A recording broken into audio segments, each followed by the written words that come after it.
conversation later. Don't talk if it ain't about the money.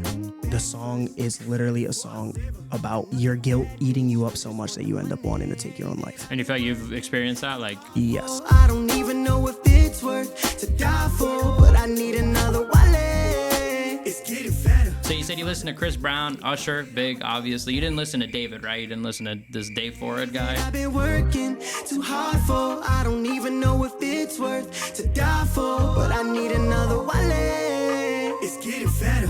Find the bag and get it, cut it out with all the chatter. You got a bag of purple kush, this that Chanel.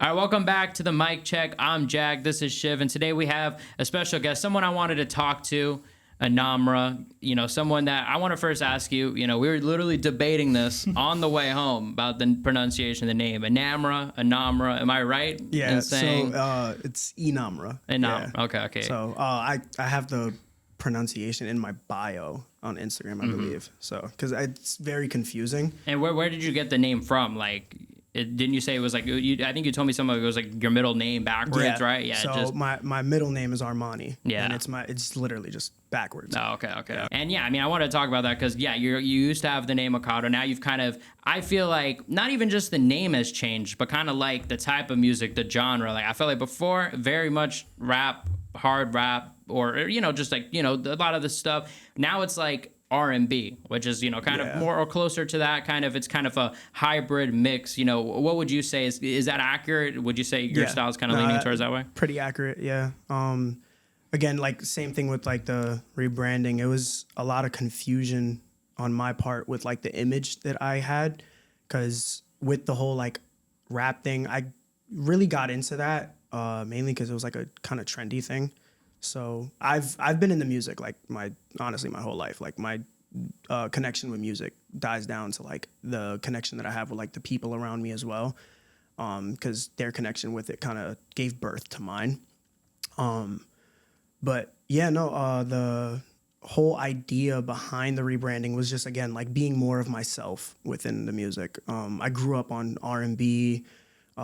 Main thing being was like Michael Jackson, so pop was definitely in there as well. Michael Jackson, Chris Brown, Usher, like a handful of like the RNB Goats that we already know. I was telling Chiv, and hopefully you take this as a compliment, I said, you reminded me a lot of like Chris Brown. I said on the way here, I was like, a lot of like the songs, like listening to the music, the song they have out, the song you sent me, the song that you performed, which we're going to talk about as well. Like all of that, like it reminded me a lot either or towards that direction. So definitely, like, is that something you're a fan of, I assume? Or oh yeah, 100%. Yeah. I feel like anybody that either makes R&B music or is inspired by R&B music, I feel like you can't not mention Chris Brown, and that's not even in no way to like hold him on like no pedestal, because again, there's a lot of like goats when it comes to like the whole music shit, specifically in R&B, but he's definitely one of them, given the fact that I grew up on him, listen to probably like every one of his drops. So I do get that comparison like every now and then, but I think when it comes to the music, there's a handful of artists that kind of like created it, like not the image, but just the sound and the cadence as well. Yeah, no, R&B especially, I feel like it's growing, you know what I mean? Like just even more and more, like we're seeing, I feel like some artists, even like yourself, literally transferring over. And how do you balance, because you did talk about this, before when you got here, like we were just chopping it up before we were setting up here, about being a perfectionist. So how do you balance, because you just said like falling in and out of the music, sometimes you love creating, sometimes you don't. Burnout is real, you know what I'm saying? Burnout happens to so many people. So it's like, how do you balance, saying, hey, this is a good song and I should just put it out and I'm waiting too long versus, I got to take my time with the craft. And in other words, like, how do you, I guess, balance being a perfectionist? How do you work that out? Yeah, it's a very complex process, because, with that, it's like literally same thing that I was saying. You love something one day, the next day, you're not really like into it that much. When it comes to like being in the studio, for example, like I can lay down a couple of, vocals and do a whole bunch of shit. I'll love how it comes out. The next day I'm listening to it. All right, I think there's more to add. I guess I try to be considerate of like, you know, you can not like how something comes out and other people will love it. So a lot of the music has really been surrounded by that. Just trying to make sure like I'm hitting every nook and cranny, but at the same time trying not to overdo that to a point where like, all right, I feel like I have to do way too much for this and I'm not going to put it out. So I guess like truth be told, there's no real balance to it. Honestly, I think that's the main thing is like, you have to work with it whichever way, you know, the scale tips over. If I don't like the song, I'll try to make myself like it a little bit more. Just like by adding stuff, trying to make it sound, not even just like quality wise, because my engineer, shout out Rose, he really knows how to like balance out the sound, but then it becomes a matter of like what I myself am doing behind the microphone on this beat with the subject, etc. If I get to that point where like, damn, like I can't figure out another line to write that sticks on the subject. If I end up writing a line that has nothing to do with the subject, completely throws off the song. Even with Divide and Conquer, I felt like the second verse, I got to a point where I felt like, all right, this doesn't really go along with what I'm talking about. It's like a complete switch of what I was talking about to begin with. But I, you know, worked around it a little bit, found a couple of lines to change up that made it go smoothly. And then, yeah, it ended up working out. So I guess like I didn't think about it like that, but I think that very much is true, especially when you're trying to create that like feeling rather than just like, you know, anything. Because like I feel like you said with the rap, it's like you could just keep rapping, but with R&B or even just, you know, that is like there's so much more energy put, you know, into it. You know what I mean? And I feel like I feel like that's just I think most people would probably agree with that, honestly. So like you mentioned Chris Brown. I want to ask any other R&B artists that like you're like, this is where I kind of pull from. Without this person, I'm not sure if I would be not who I am, but like some of it might be different. You know what I'm saying? Because I'm sure everyone has that. I hope I'm pronouncing his name right, because even after years, I still don't know how to pronounce Jeremiah. I think it's like that. Is that one? He's the one that made that song, like I think like Birthday Sex. Right? Yeah. That one that like, I think that is like every woman listens to it on their birthday. Yeah. Jeremiah, like I said, I think I said it before, Usher, that definitely, you know, played a huge part. There's one more. It's not like the top of my head. Can't remember. I'll probably end up mentioning it. But it's funny too, because I have like very few inspirations when it comes to R&B, but then when it came to like all the other music that I've made, like there's a lot of influence there. Like, you know, imagine like telling people like, oh yeah, I make R&B music. They ask you who your inspirations are, and you end up bringing up like a bunch of rappers. Like you bring up like Eminem, or you bring up like, how can I say, like Lloyd and LL Cool J, like all these random things. And yeah, my mom as well, because like I said in the beginning, I think we talked about this off camera. Yeah, off camera. Yeah. She made a lot of music before I was born. She was making R&B as well, and that definitely, shout out mom, man. Yeah. I gotta say, you I would love to see like, you gotta like remix one of her old songs or something like that. That's like a dream, right? So That's a good fun idea. fact, right?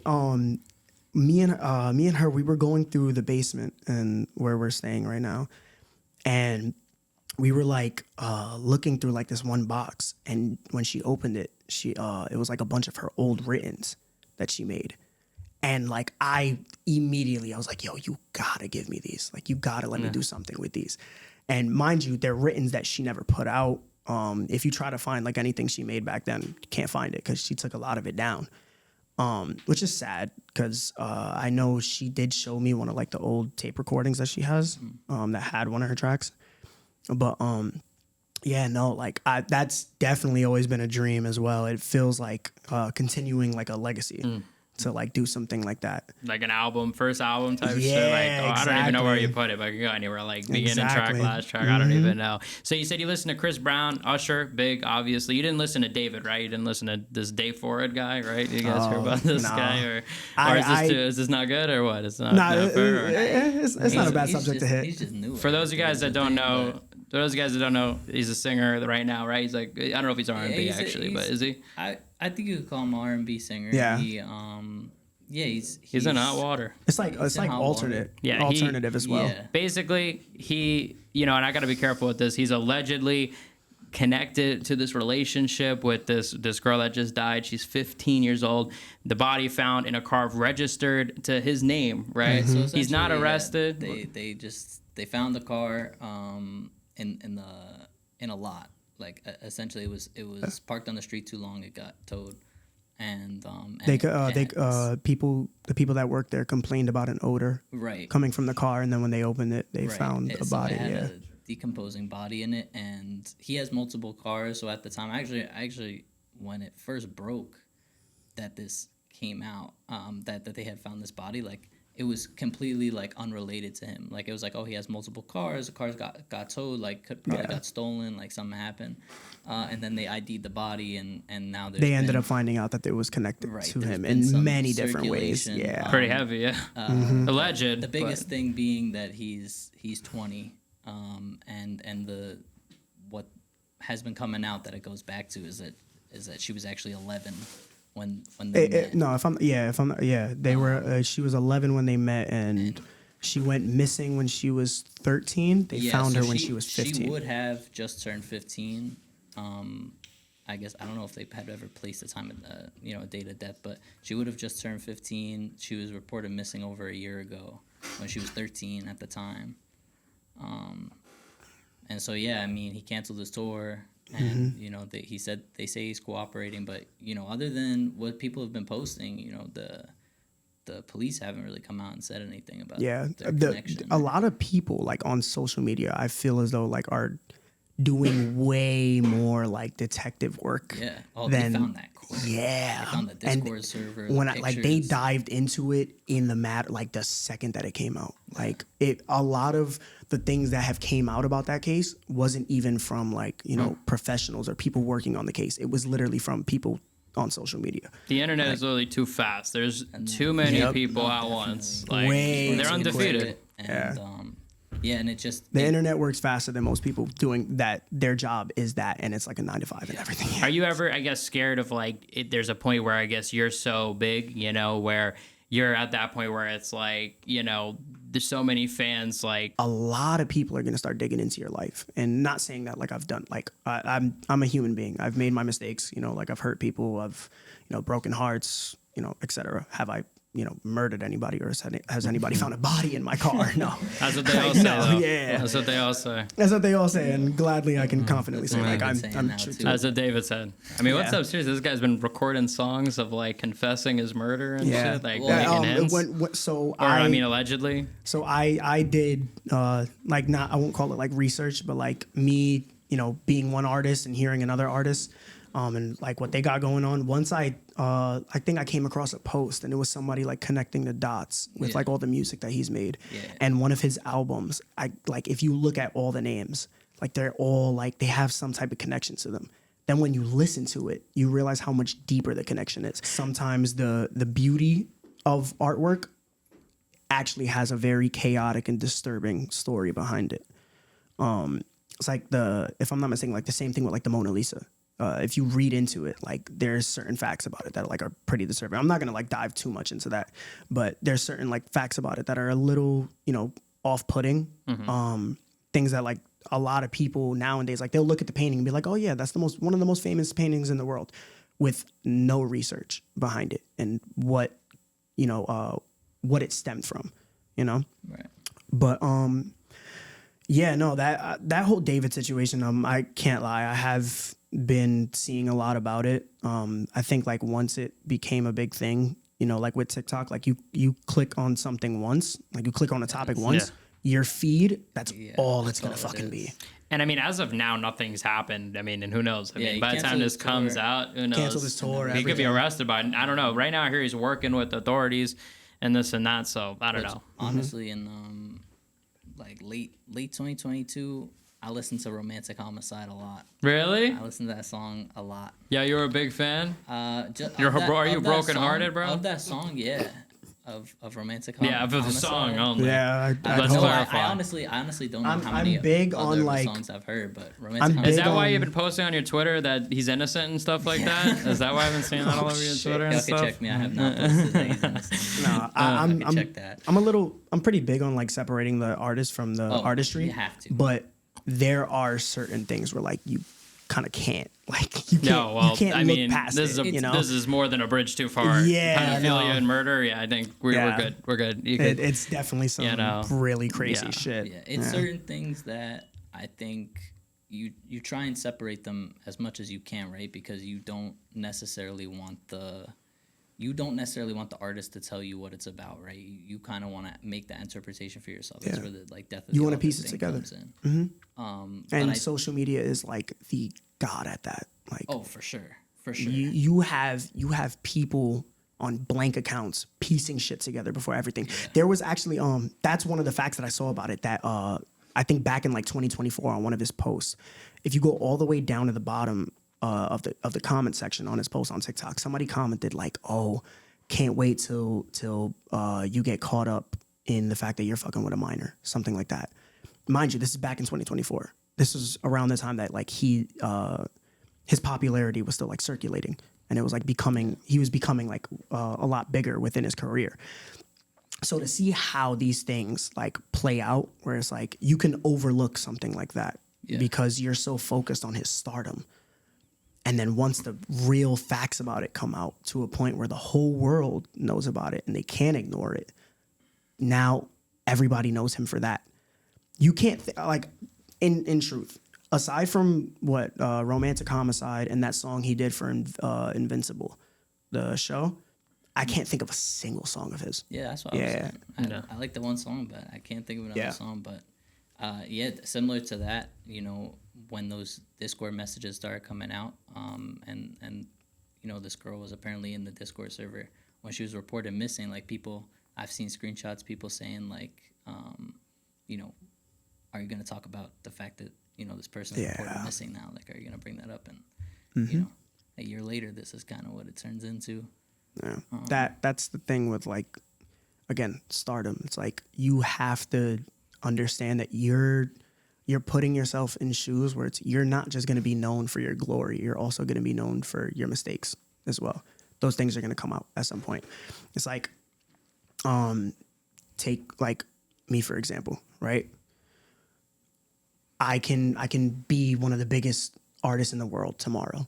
And then some girl's going to come out and be like, "Oh yeah, like he cheated on me when we were together," shit like that. You know, he broke my heart. He did this, right? Yeah.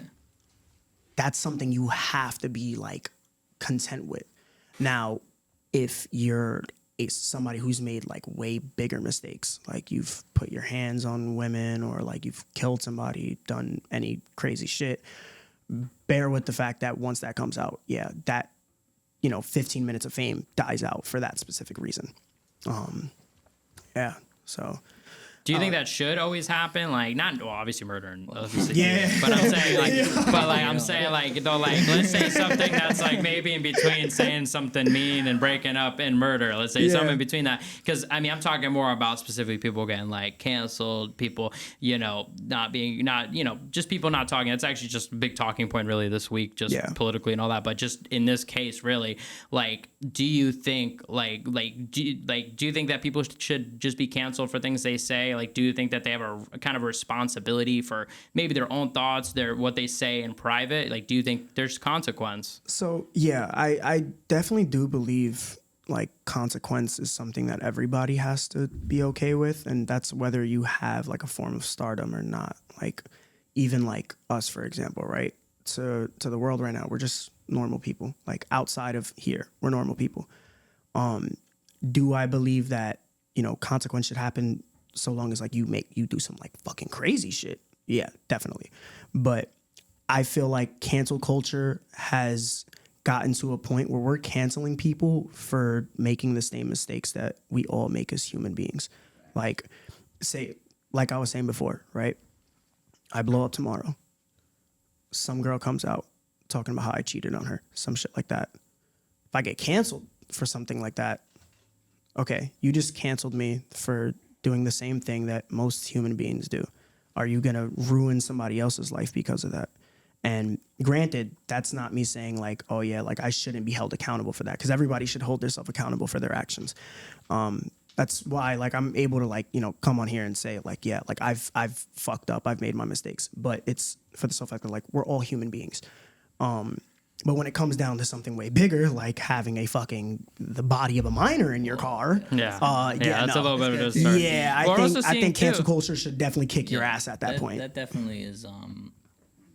I've definitely seen that happen. I've said that for a long time. That, you know, there should be no expectation on famous people to necessarily be good people or great people. You can't expect, you know, like somebody to be the biggest person in the world, the most famous person in the world, and expect them to be the perfect human being.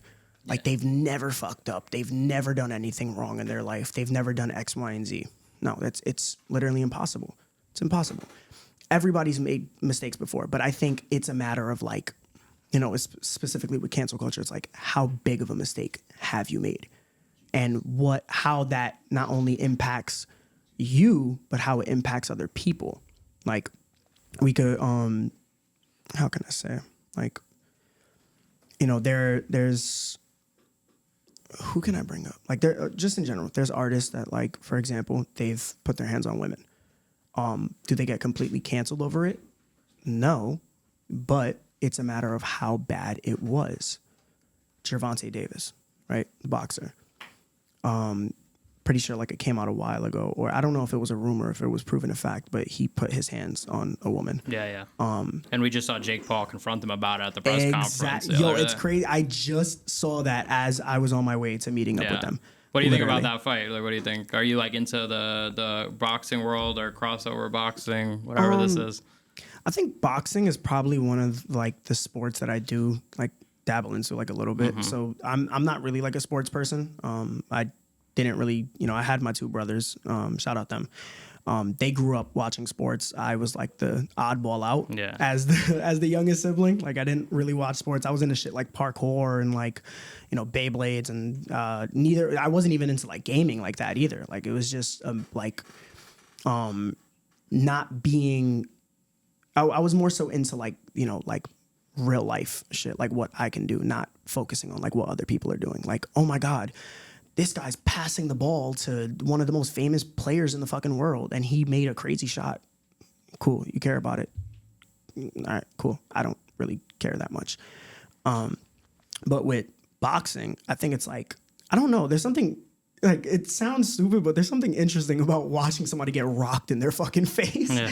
Like, it sounds crazy. You watch like MMA or what? Yeah. Oh, yeah. But if you ask me to name like an MMA fighter, I can't name nobody. You just like more enjoy the sport watching it, not necessarily like following the names, following all of that. Yeah. So what do you think about this Jake Paul? You think what do you think of the size difference? Did you see the size difference between them?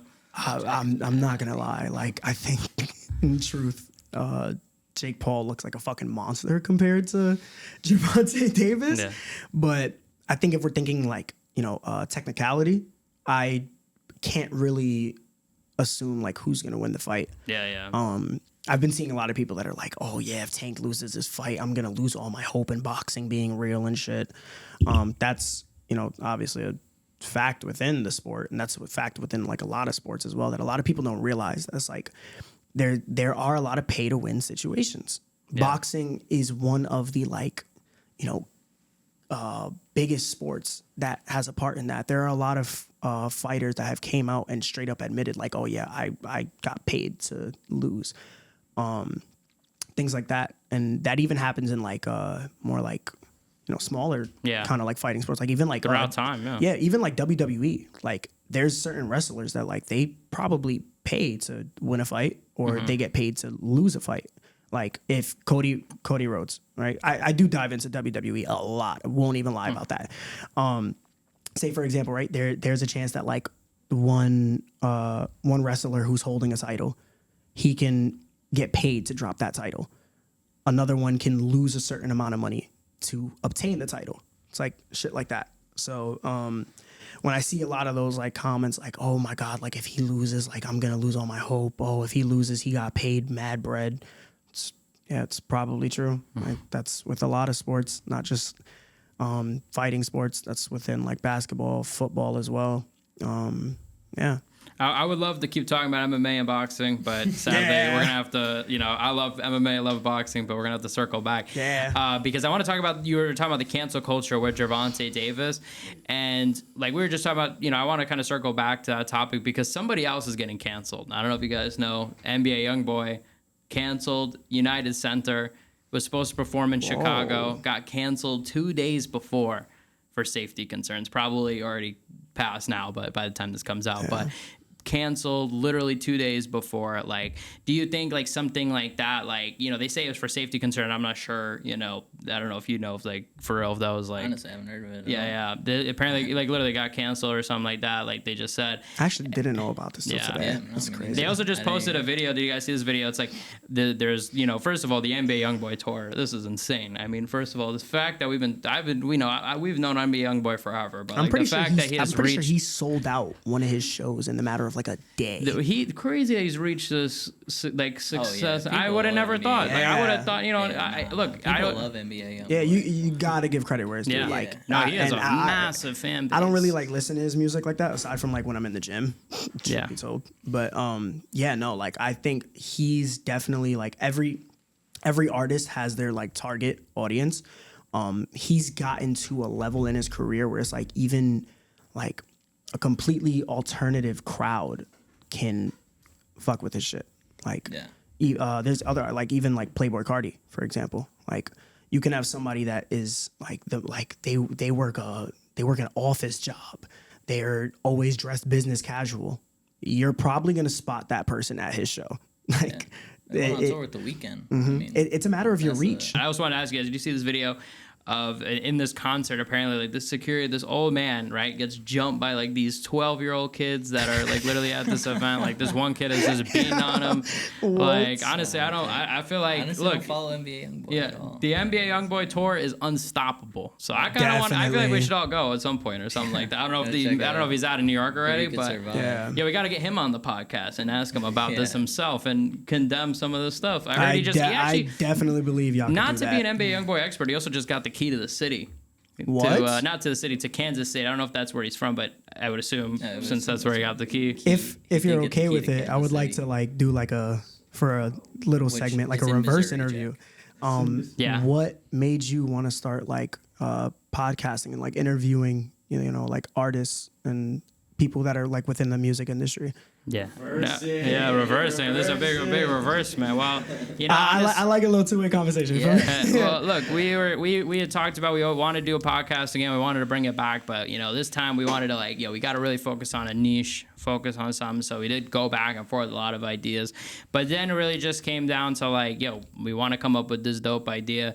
And where people could perform here, freestyle here, whatever, and we could talk to them about it, kind of have that kind of feel, you know what I mean? Yeah. Kind of a studio feel. Like the studio's right there, you know what I'm saying? Yeah. So like Yeah. literally, Beautiful we're just here place, by the way. chilling. Thank Beautiful you, place, yeah. And we're just literally just like a chill environment. What about you, Chiv? Yeah, I would say it's them. So for context, because you referenced it, we had a podcast like 4 or 5 years ago. And yeah, I think I remember like hitting y'all up about an interview one time. I think I probably hit you up too. Yeah, for sure. No, I'm talking like a while back. I'm trying to remember when. It probably was But Like 2021, around that 2020. Yeah, I'm pretty sure that was like when I was doing like the whole rap thing. I was like, Yeah. oh God, like You and your Ocado. Well, Yeah. when you were Ocado, this is kind of a full circle moment for both of us in that regard because you had a song with Rose. tables turn. I was the biggest fan of that song, dude. I'm not kidding. Like, Yeah, I he listened was. to that song Yeah. every day. Summer 2021, I just graduated high school. Yo, I listened to- gotta give a Yo. shout out to Rose because I kid you not, like, truth be told, like if it wasn't for him, I really don't think I'd still be making music. And like we met. I think I met him when I was like 14, and it was like a weird kind of way to like meet up too because this was my first. I was already making. He's like your engineer, right? Yeah, and I was already like writing music, but I had never recorded anything at that time. And somebody who like we don't really associate with anymore, Not because of like, falling off or I think anything I like that. know. It's just like natural falling I don't, off. I don't think I know who, and Yep. you know what you did, and you're never coming. You're never getting an invite back after what you did. But yeah, we'll talk. no bad blood though. No bad blood. No, wait, though. but actually, well, I'm sorry, you finished. Yeah. Maybe I'll tell the story after But, about yeah, this. no, like I think it wasn't even like the day we met. No, I'm lying. The day we met, me, Rose, and 2 other people got on a song together, and it was like first time that I'd ever recorded anything. And I think probably like a week or 2 later, I ended up getting in the studio with him, and I dropped my first song. This was like when the SoundCloud era was popping the fuck off. And I think it was called like Young Villains, something like that. It was so stupid. But he ended up getting on the song. And I think like that was a moment that like really, not even just solidified the chemistry music wise, but solidified the chemistry like person to person. And like, no lie, like he really changed my fucking life, like changed the whole direction of where I wanted to go, how hungry I became to pursue music.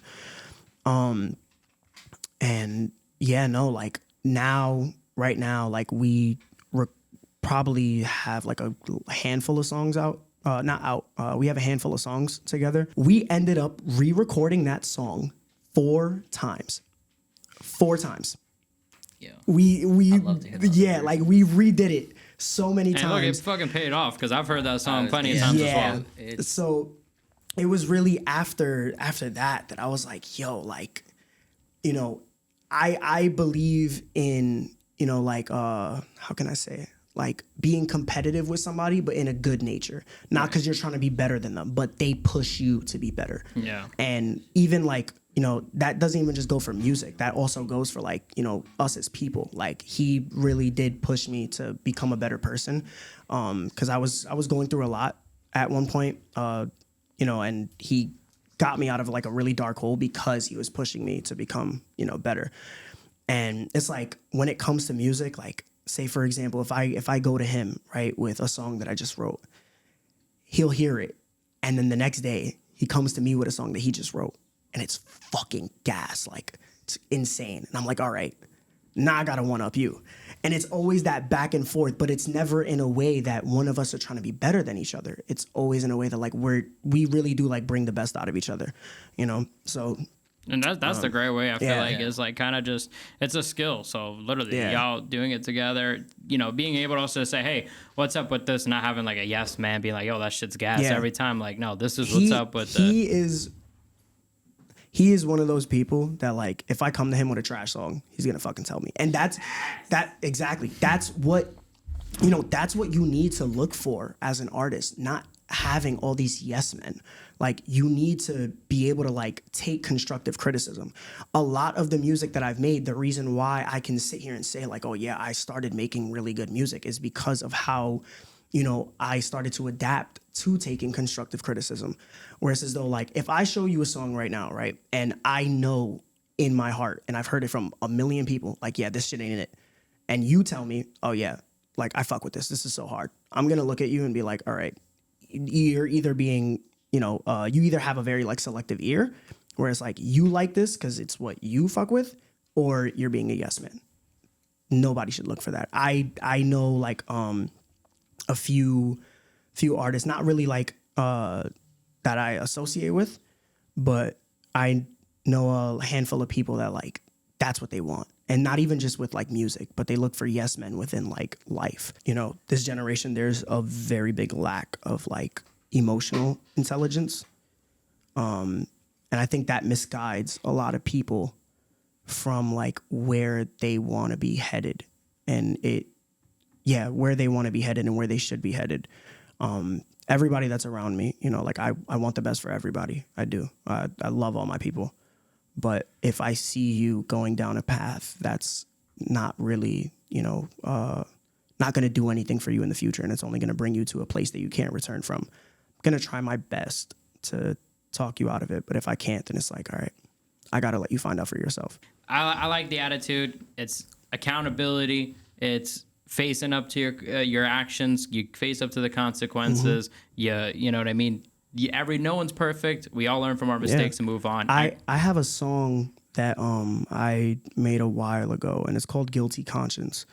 Now, a lot of the music, so I'm gonna give a little breakdown of kind of like the strategy of what my drops are gonna be like. So a lot of, again, there's a story behind everything. There's a connection to everything that I'm gonna be dropping. Just giving a fair warning.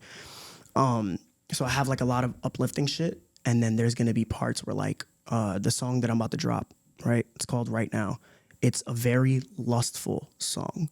And the reason why I became like content with putting something like that out, not for the same reasons, but it's because like I want these people to know like, yeah, we're all human beings. We all fall into like the same headspaces.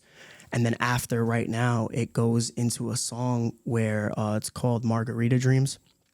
It's a song where like you visually and, you know, sound wise, you can hear the person losing themselves and getting lost in what, you know, they're surrounded by. That ends up leading into my actions bleeding on to somebody else's life. You fuck up. Then comes the song Guilty Conscience. It's literally a song of me taking full accountability of every fuck up that I've ever made. And this is a project? Or not a project. I don't know when I drop a project. Honestly, I think I want to go on like. Sick. I mean, I thought you were saying they go back to back. Like well, in terms of releases. Yeah, exactly. You see, so and then after Guilty, like I was saying, Guilty Conscience is a song where it's like, you know, it's you know, self-explanatory. It's speaking on guilt, mistakes, and how they've affected the toll that they take. And then after that, it's a song called Intrusive Thoughts. Now, to be very blunt, the song is literally a song about, you know, your guilt eating you up so much that you end up wanting to take your own life. That's literally how the song ends off. And you feel like you've experienced that? Like, yes, a handful of times. I've been through handful of, you know, depression stages. Right now, kind of like beating one as it is. Yeah, it's like, again, same thing, displaying the humanity. Mm-hmm. That's what a lot of music lacks now, is the humanity behind it.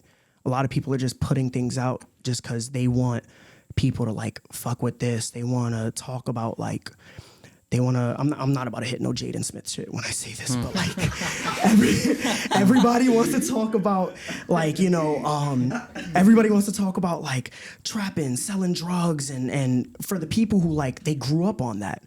I love that. But at what point are we going to talk about what we go through as human beings, the emotions that we deal with, the mindsets that we get put in because of our surroundings and the things that we've been through? Not the political and economic state of the world, but the state of mind and how sensitive it is. Now, I give props to the people that are very strong-minded and they can get through whatever. But I also give props to the people that, you know, they struggle, because struggle is a sign of trying. It's a sign of doing the best that you can, even when you feel like you have nothing. You know, that's a lot of the intent behind my music, is literally just being able to touch on the subjects that not a lot of people want to touch. Like the song Right Now, if I send it to you and you listen to it, you're going to think, oh yeah, this is a song about, you know, just wanting to be with women and like thinking about like sex and shit. And in reality, it is a song about getting lost in lust. Now, when that song comes out, I'm really hoping that people look back at this fucking interview and they're like, holy shit. Yeah, they understand it. Yeah. Mm-hmm. They understand it. And I feel like that's what I like. I like that, you know, it's more than just, you know, you were saying about it not being the economical state of the world or whatever. It's more about the state of the mind, which is everyday struggle. You know what I'm saying? Yeah. We're not fucking sweating about the economic and political stuff. Well, I mean, sometimes we are, honestly, every day. Sometimes the mask on struggle is joy. There are people in the world who, like, you would think, oh my God, they look so happy. They're out all the time. They're enjoying their lives. And in reality, they're using that as a way to escape wanting to not be a part of this world anymore. Yeah, and I gotta say, for you, how do you feel like, you know, you deal with like your guilt in a way? Because it's like, I've also experienced that too, where like, yo, sometimes you'll think back like, oh, I wish I didn't do that. I wish I didn't do this. You know, how do you take, you know, I guess like, you know, how did you manage to deal with it? Are you still learning to deal with that, forgiving yourself, I guess? Yeah, no, definitely. You've dealt with it, or you're still dealing? Still dealing with it. Do you mind me, like, I don't, if it's too personal, don't say, but right like, ahead, do you mind opening up, just because I'm sure a lot of people are struggling with the same stuff? So the best way I can put it, I have this one person in my life who I've hurt a lot. And I can't even dim it down to, you know, just like, oh, being human and making mistakes. Like, no, with her, I've made a handful of grave mistakes.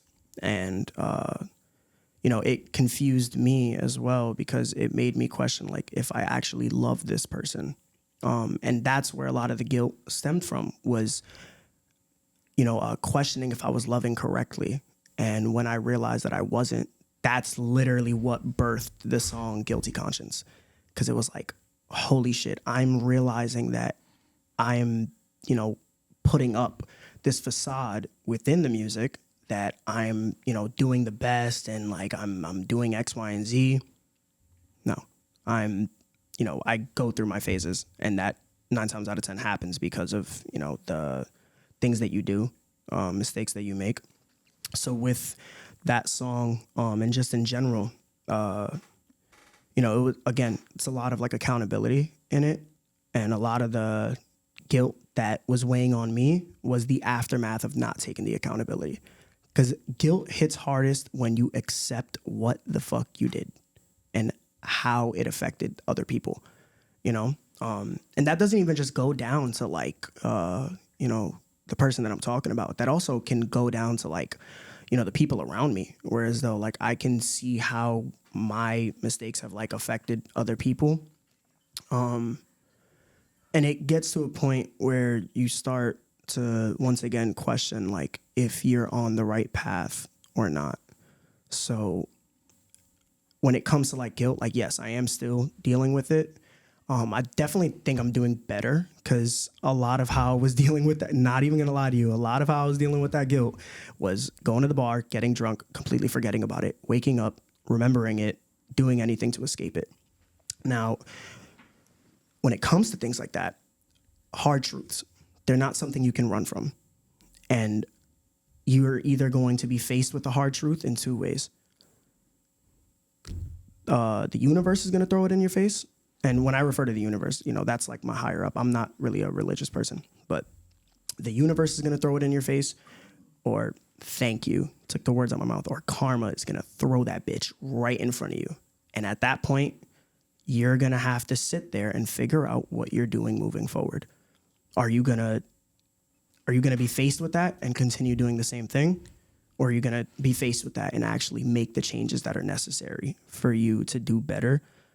Because that's probably the best way you can earn like forgiveness from yourself and other people, is just simply by doing better. You know? Yeah.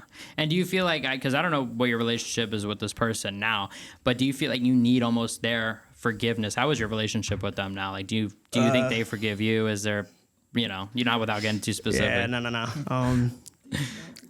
Truth be told, I don't think I've earned their forgiveness yet. Is like my goal to earn their forgiveness. Yeah, but not in a way that it's just like specifically their forgiveness. It's also my own.